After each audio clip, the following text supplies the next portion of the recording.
ہے جی؟ کیا کہتے ہیں لوگ اس کا عقیدہ کیا ہے؟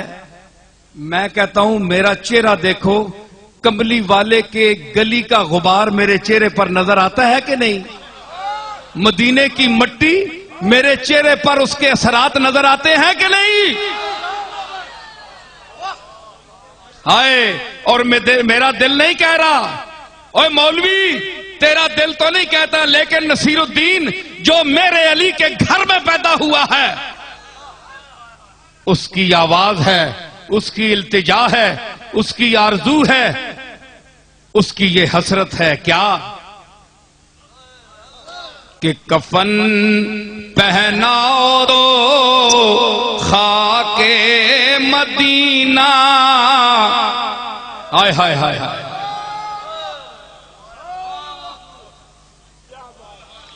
کفن پہناؤ تو خاک مدینہ، منہ پہ مل دینا۔ اور کملی والے دے غلاموں، میت میری پئی ہے، عزیز اقربا کھڑے، کفن پوانے دا موقع آ گیا، کملی والا دا غلام جا رہا ہے دنیا تو، تے کفن پوایو تے یاد رکھنا کہیں خاک مدینہ جو میرے محلے کا کوئی آدمی، کوئی بزرگ، میرے گھر والوں میں سے کوئی خوش نصیب اگر وہاں بھیک مانگنے گیا تو کملی والے کی جالی سے اس کو وہ خاک شفا نصیب ہوئی، وہاں نہیں ہوئی تو مدینے کی گلی سے مٹی اٹھا لایا، اس مٹی کو میرے منہ پر ملنا، کفن پہنانے سے پہلے، نہلانے کے بعد، نہلانے کے پہلے اگر ملی تو مٹی دھل جائے گی، نہیں نہلا کر، کیونکہ میرا منہ پلیت ہے، مدینے کی مٹی پاک ہے۔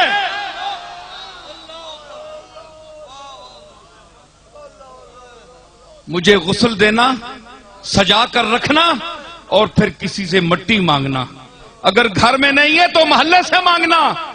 کسی عاشق رسول کے گھر میں ہو تو میرے منہ پر ملنا۔ بھائی نصیر الدین کیوں، کیا وجہ ہے؟ تم کلمہ نہیں پڑھتے تھے، رسول کے متبع نہیں تھے، مٹی منگوانے کی کیا ضرورت ہے مدینے کی؟ تو اس کا جواب پیش کرتا ہوں کہ کفن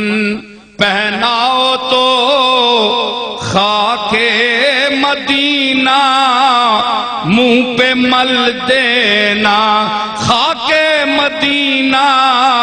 منہ پہ مل دینا، کفن پہناؤ تو خاک مدینہ، منہ پہ مل دینا، یہی بس ایک صورت ہے خدا کو منہ دکھانے کی، یہی بس ایک صورت ہے خدا کو، میرا چہرہ اللہ دے سامنے منجنے جوگا نہیں، کملی والے دے گلی دی مٹی مال دے ہو، جے اپنے محبوب دے گلی دی مٹی ملی ہوئی ویکھے گا تے فرمائے گا اس نو آؤن دے ہوگے، یہی بس ایک صورت ہے خدا کو منہ دکھانے کی،